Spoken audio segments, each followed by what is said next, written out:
Vamos lá, pessoal. Primeiro videozinho aqui do canal, né?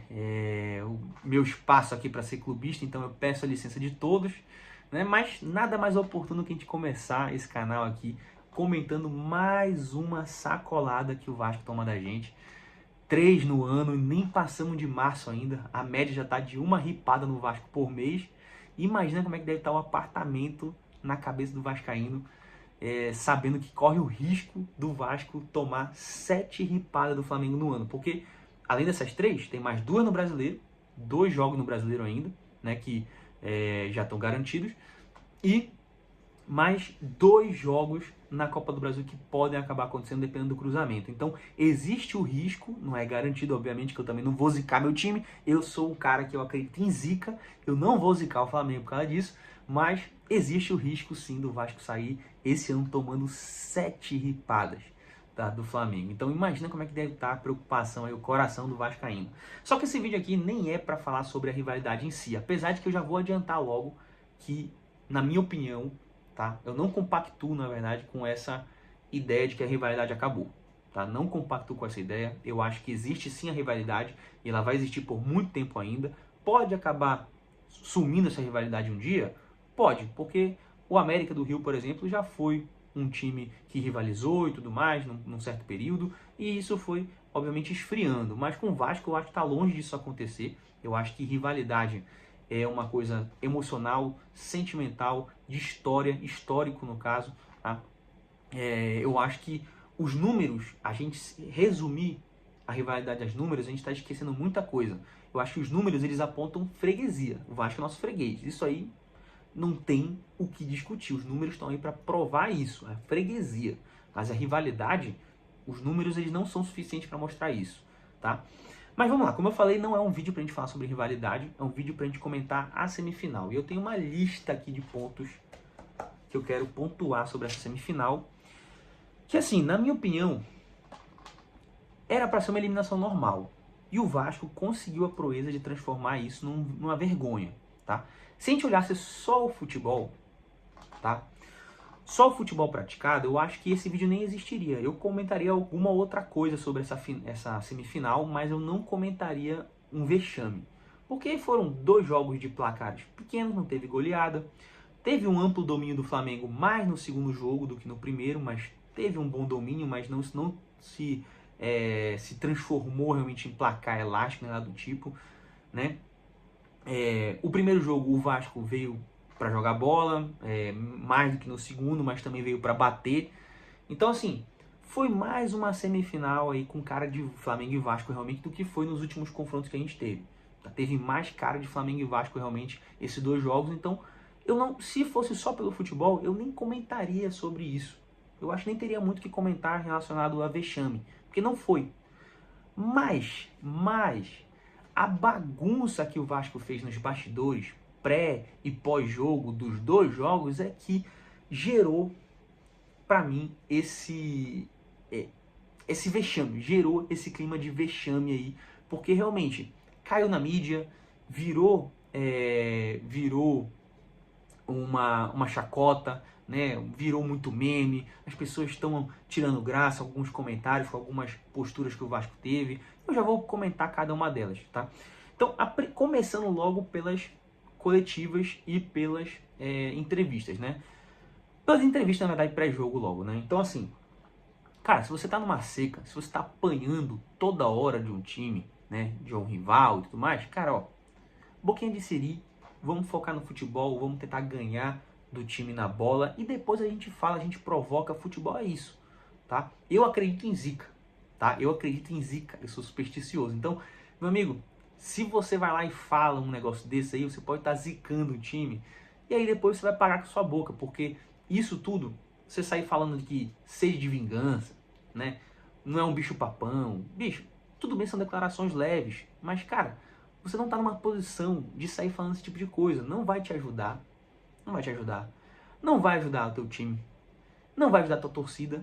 E ainda pode voltar como meme, como avacalhação, como comentários na Jovem Pan, por exemplo, e que cria um clima que não deveria existir. Não deveria ter essa tensão toda criada em cima disso. Mas, por conta dessas entrevistas, acaba criando apesar inclusive de ser comentários normais, nem acho que sejam comentários pesados, nada do tipo, só que o Vasco não está na posição de falar isso, então fica feio, chama atenção para esse tipo de postura, tá? Então isso já começa criando um clima desnecessário e ajudando, né, nessa questão de uma eliminação vergonhosa, que não deveria, transformando essa eliminação numa eliminação vergonhosa. Agora, vamos para alguns pontos mais pesados, que o primeiro deles, logo que eu não poderia deixar de falar, é a questão do estádio, né? Eu entendo completamente o Vasco chegar naquela determinação de que se ia jogar que queria jogar em São Januário, né? Eu entendo, porque é o estádio do Vasco, né? É onde o Vasco tem história, é onde é a sua casa e tudo mais, enfim, entendo completamente. Agora, uma coisa é o seguinte, o Pedrinho lá numa coletiva de imprensa chorar de que, por que eu não jogo eu não posso jogar em São Januário, eu tenho casa, eu quero jogar no meu estádio.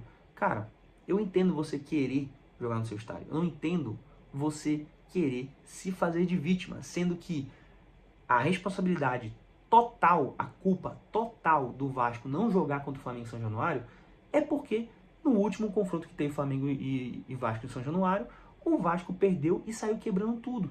Criou um ambiente violento que não deveria ter existido. Então, a culpa é totalmente do Vasco. Você sair chorando numa coletiva de imprensa, porque eu quero jogar no meu estádio, em São Januário. Cara, você criou isso. Você mesmo criou isso. Não se faça de vítima, tá? Então, já começa por aí.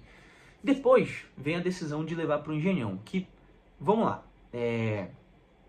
gera uma contradição óbvia, porque na mesma fase, no passado recente, na mesma fase do campeonato, no mesmo campeonato, nas mesmas condições, contra o Nova Iguaçu, o Vasco vai lá e bota uma faixa no meio do peito de o Maracanã é de todos. Beleza, tudo bem, fez o protesto dele lá, tomou o pau do Nova Iguaçu, não vamos entrar em detalhes sobre isso, mas beleza. Agora, no ano seguinte, contra o Flamengo, que é o time que faz a gestão do Maracanã, ou seja, os jogos poderiam ser no Maracanã sem problema nenhum, o Vasco chega lá e fala, não me sinto como mandante porque eu não tenho vaga no estacionamento, porque não sei o que. Contra o Nova Iguaçu, virou leão pelo Maracanã. Contra o Flamengo, não, o Maracanã é do Flamengo. Eu vou jogar no Engenhão, que lá eu me sinto melhor com o Botafogo. Sabe? Desnecessário. E assim, a mídia estava toda falando de que o Engenhão, a escolha pelo Engenhão era uma escolha estratégica, de tirar o Flamengo da zona de conforto, jogar no campo sintético, mudar a dinâmica do jogo. Cara, sinceramente, tirando a questão da contradição pelo Vasco ter protestado no ano passado, eu acho super válido, tá? Eu acho que assim, é do jogo você ter estratégia. De não quero jogar no Maracanã esse ano, agora, porque eu quero mudar a dinâmica do jogo. O Flamengo tem claras vantagens em relação ao elenco e eu quero mudar a dinâmica do jogo. Jogar no campo que não vai me ajudar, mas não vai ajudar o Flamengo também. Pra mim, se o Pedrinho tivesse ido na coletiva e falado isso, bancado realmente a estratégia, que claramente foi uma estratégia, tá? Ninguém comprou esse papinho de que, eu não me sinto mandante no Maracanã. Ninguém comprou esse papinho, tá? Se ele tivesse ido lá e falado que é estratégia realmente, cara, top, postura de presidente, realmente, postura do presidente do Vasco, isso aí mesmo, beleza, show de bola. Agora, ir lá para fazer esse choro todo, com esse papinho que ninguém comprou, cara, fica um negócio complicado, porque se coloca numa postura de vítima, que é muito fácil se colocar numa postura dessa. Porque, primeiro de tudo, você consegue imaginar o seguinte cenário? Você consegue imaginar o Flamengo, num jogo contra o Vasco, chegar pro Vasco e falar assim, Vasco, vamos jogar em São Januário, esse jogo que é mando meu, mas eu quero ser mandante de São Januário. É muito fácil o Pedrinho chegar lá e ficar se fazendo de vítima, quando o inverso nunca vai acontecer. Não existe a possibilidade do Flamengo ser mandante em São Januário contra o Vasco. Não existe essa possibilidade. Aí é muito fácil ele ser colocado numa situação de vítima, né? Porque ele não consegue ser mandante no Maracanã, que o Flamengo tem a gestão, né? Quando o inverso não vai acontecer, sabe? Então fica um negócio sabe? A bola de neve que eu falei pra vocês, vai criando uma bola de neve de coisas que só a gente percebe que é só para bagunçar os bastidores do jogo. Beleza, vamos pro primeiro jogo. A gente começa daquele jeito, né? Um jogo pegado. Dá pra gente perceber que parece uma coisa meio que premeditada, né? O Vasco parece que já foi pro jogo querendo arranjar confusão, porque no primeiro minuto o Wesley sofre uma falta clara, é uma falta, acontece a falta, não é uma falta tão grande assim, mas já vão 2 jogadores do Vasco pra cima do Wesley. No primeiro minuto, o que foi que gerou essa animosidade inteira, cara? Né? Não dá nem pra falar que teve um jogo antes, porque o jogo antes contra o Vasco foi muito antes desse primeiro jogo da semifinal, né? Então, assim, já dá pra perceber que a estratégia do Vasco era de arrumar confusão.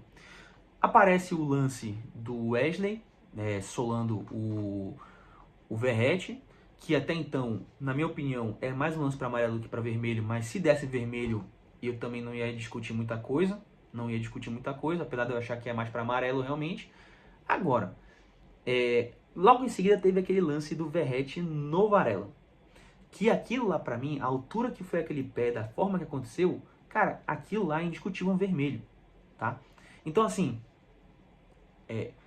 depois desses lances aí, o jogo seguiu e não aconteceu muita coisa. Foi aquilo lá, o Flamengo tomou o controle do jogo, o Bruno Henrique fez aquele golaço, beleza, até aí tudo bem, nada mais chamou tanta atenção assim. Só que no final do jogo, na pós-jogo, vem a boca maldita de novo, né? Seguindo aquela lógica das entrevistas que eu falei. Então, aí vem o Verratti e vai chorar de arbitragem sobre a expulsão do Wesley. Ele não deveria estar lá. Todo mundo concorda que são lances isolados, tá? O lance do Wesley tem um peso diferente do que o lance do Verratti. O lance do Verratti é vermelho claro, né? E o do Wesley é discutível, tá? Completamente se você olhar os lances em si, você vai perceber, não tem condição. Isso aí tem que ser muito clubista para poder olhar os dois como uma expulsão clara. Não é. Um é expulsão clara e o outro é um lance discutível ali que dá para aceitar uma ou outra interpretação, tá? Aí ele vem chorar, sendo que ele está numa situação que ele não tem como reclamar daquilo, porque ele se beneficiou dessa falta de critério, tá? E ainda vai e fala que o gol do Bruno Henrique foi meio que um gol cagado, né? Chutou errado, chutou mal. Pelo amor de Deus, cara. O Bruno Henrique, ele é conhecido por esses lances de fora da área. Já fez gol agora contra o Botafogo. Fez gol contra o próprio Vasco, com o Verratti em campo. Viu isso aí no 6-1. Foi um chutaço de fora da área, né? Fez gol contra o Botafogo, contra o São Paulo. Todo ano o Bruno Henrique faz golaço desse jeito aí. Na Libertadores, no Brasileiro, na Copa do Brasil, no Carioca, tudo que é lugar. Aí o cara vem meter essa de que foi um gol, chutou errado, chutou mal. Cara, sabe? Vestiu a camisa de chorão, pô. Entendeu? Vestiu a camisa de chorão, vestiu a camisa de mal perdedor, né? E isso tudo que eu tô falando pra vocês aqui praticamente só o primeiro jogo. Aê, beleza. Primeiro vídeo do canal e já caiu a bateria no meio do vídeo, né? Mas, enfim, vamos pro segundo jogo agora. O segundo jogo começa, né, muito por conta daquela confusão por conta de estádio, aquela bagunça ali que o Pedro tentou fazer, né, criar uma polêmica, gerou no final das contas uma disputa velada dentro da torcida do Flamengo, que era vamos lotar o Maracanã para deixar esses caras no primeiro jogo com cara de bunda. E foi dito e feito, aconteceu exatamente isso, 55 mil pessoas no primeiro jogo, 10 mil no primeiro, mostrando que a torcida do Vasco não comprou o barulho, não comprou essa estratégia aí de bagunça, de confusão do time, né? Ou pelo menos da presidência. Então, o Flamengo foi lá, meteu 55 mil, a gente percebe nitidamente que foi muito mais da torcida do Flamengo, né? Muito parecido com o que foi o primeiro jogo lá na fase de pontos corridos, né? Que o Flamengo botou 30 e tantas mil pessoas, o Vasco mal conseguiu botar 6 mil, né, no primeiro jogo. Então, essa questão disputa do público dos dois jogos, que criou uma disputa velada nisso aí, ficou um negócio que, sabe, foi como se fosse um gol a mais nessa final. Foi como se fosse um gol nessa semifinal, perdão. Um gol a mais nessa semifinal. Como se o Flamengo tivesse metido um gol logo ali, logo que antes da bola rolar, tá? Foi essa sensação que deu. Mas beleza, entrando no jogo, O Vasco começa metendo um gol ali, né, com um lampejo, né, um erro na nossa zaga, uma falta que não deveria ter existido no Ryan. Eu acho que a discussão é o seguinte, nessa questão da falta do Ryan. Se for falta no Ryan, aquele lance dentro da área no Bruno Henrique era pênalti, tá? Porque foram lances idênticos. Se é falta no Ryan, é falta do Bruno Henrique lá dentro da área e pênalti. Se não foi falta, não foi pênalti no Bruno Henrique, esse lance não deveria ter acontecido. Mas beleza, aconteceu, erramos na saída da zaga, o jogador do Vasco fura uma vez e o outro faz o gol. Gol do Vasco. Criou ali um clima mais quente, né? Porque botou o Vasco um pouco mais na partida, enfim, na semifinal, né, da disputa, enfim, né? Depois disso também o Vasco não fez mais absolutamente nada, né? E aí veio o gol do Bruno Henrique com aquela discussão do suposto impedimento, que para mim já caiu por terra. Primeiro porque a FERJ já deu um comunicado de tudo que foi utilizado nessa decisão, né? Desde a justificativa da linha mais grossa, eu vejo muito vascaíno reclamando da linha grossa. A linha grossa, como a FERJ explicou, foi definida numa votação entre os clubes antes do Carioca começar. É uma linha muito mais grossa, quase o dobro da espessura da linha normal, foi definida juntamente aos clubes para beneficiar o ataque, beneficiar os gols, enfim, tá? Então, nesse caso, ajudou realmente o gol, né? Então, o choro da linha é completamente desnecessário. Em seguida, a FERJ dá uma resposta ao Pedrinho, que foi reclamar disso na coletiva. A FERJ foi lá e falou: o presidente do Vasco provavelmente não deve estar sabendo, mas essa velocidade, esse protocolo de decisão do VAR foi aplicado em outros 7 jogos nesse campeonato. Não foi só dessa vez, como o Pedrinho está falando, que nunca viu isso acontecer, alguma coisa do tipo. Não foi isso que aconteceu. A FERJ explicou que, de uma forma até um pouco humilhante, né, até um pouco meio debochada, que o presidente do Vasco não deve estar sabendo, mas já foi aplicado antes. Enfim. E aí vem a questão da cabeça do Bruno Henrique, né? Primeiro que assim, o ângulo, ele não tá... a cabeça parece que é a referência, mas na verdade é o ombro.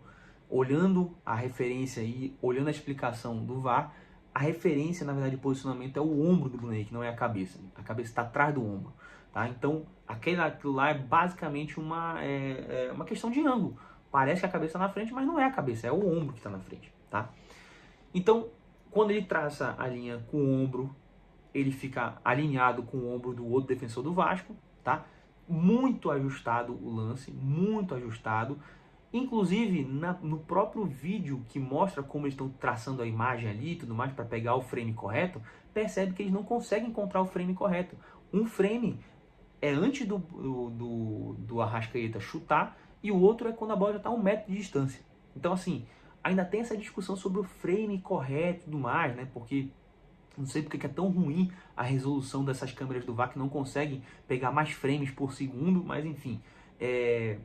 O frame não está ajustado, a linha ficou muito próxima da outra, então tudo isso cai no protocolo que a FERJ definiu no início do campeonato, que se não tiver uma decisão, não tiver uma evidência 100% conclusiva, preserva-se a decisão em campo. Então, eles explicam, tá lá no... Eu vi no Coluna do Fla, mas deve estar em vários Instagrams já isso, explicando, a FERJ explicando. Então, o protocolo foi todo aplicado corretamente. Então, esse choro aí de vascaíno ainda insistindo nisso e ainda com a coletiva de imprensa do Pedrinho, cara, foi feio. Ficou muito feio, tá? Inclusive, a FERJ fala que depois chamou o Pedrinho para ir lá dar uma olhada no lance, né, explicar todo o protocolo, e o Pedrinho e mais um dirigente do Vasco concordaram que realmente o lance foi válido. Então não tem mais nem essa discussão do Pedrinho ter falado, não tem mais foco, não tem mais importância, relevância isso aí, mas tem muito vascaíno ainda tocando nesse assunto. Eu acho que muito provavelmente porque não deve ter visto esse comunicado ou porque não quer acreditar nesse comunicado. Mas enfim, foi aplicado o protocolo correto, o resto é choro, beleza? Então, entra o elemento virada, o Flamengo virou um jogo sobre o Vasco, né? E virou de uma forma bastante dominante. O Vasco começou ganhando e o Flamengo pegou assim, olha, esse jogo aqui é meu. Trouxe esse jogo para si e o Vasco não fez mais nada, absolutamente nada. Eu, sinceramente, uma parte do jogo eu escutei na rádio, porque eu estava vindo de carro na estrada. Eu nem sabia que o Coutinho tinha sido escalado, cara. Sem brincadeira, eu só fui escutar que o Coutinho foi escalado porque um comentarista falou sobre ele no intervalo. Eu nem sabia que o Coutinho estava no campo. Depois eu fui rever o jogo todo e tudo mais, e eu percebi que eu falei, caramba, bicho, realmente não participou. Os principais jogadores do Vasco não participaram do jogo. O Verratti se atrapalhando numa esticada de bola, tropeçando sozinho, mergulhando sozinho, sabe? Um vexame atrás do outro. Então, a postura do Vasco nesse segundo jogo, eu achei muito pior do que a primeira. Nesse segundo jogo, o Vasco fez um gol e, sabe, falou assim, beleza, se vier outro, tá bom. Se não vier, eu vou ficar por isso aqui mesmo, sabe? Parece que se agarrou com todas as forças naquele resultado de 1-0 para não perder para o Flamengo. Não importa se ia classificar ou não, não importava mais nada. Só importava não perder para o Flamengo. Pareceu isso, porque o Vasco parece que se agarrou naquele 1-0 e não queria mais sair daquilo ali. Não propôs jogo, não foi para cima, sabe? Aceitou a dominação do Flamengo. Então, assim, todo esse pacote aí de segundo jogo e primeiro jogo foi o que, na minha opinião, apesar de, como eu falei, terem sido jogos normais, né, terem sido jogos aí que não chamaram muita atenção por si sós, mesmo assim, com todo esse pacote aí de postura fora de campo, de bagunça fora de campo, de bastidores, fez com que isso, para mim, se transformasse numa eliminação vexatória para o Vasco, em vez de uma eliminação normal. Beleza? Diz aqui nos comentários o que você achou, tá? Se esses meus comentários estão fazendo sentido ou não, se você concorda comigo ou não. Vamos fazer mais vídeos, vamos comentar um pouco mais do Flamengo aí ao longo desses dias. Show de bola? Então, vamos ficando por aqui. Falou, galera. Não esquece de se inscrever no canal e deixar o like.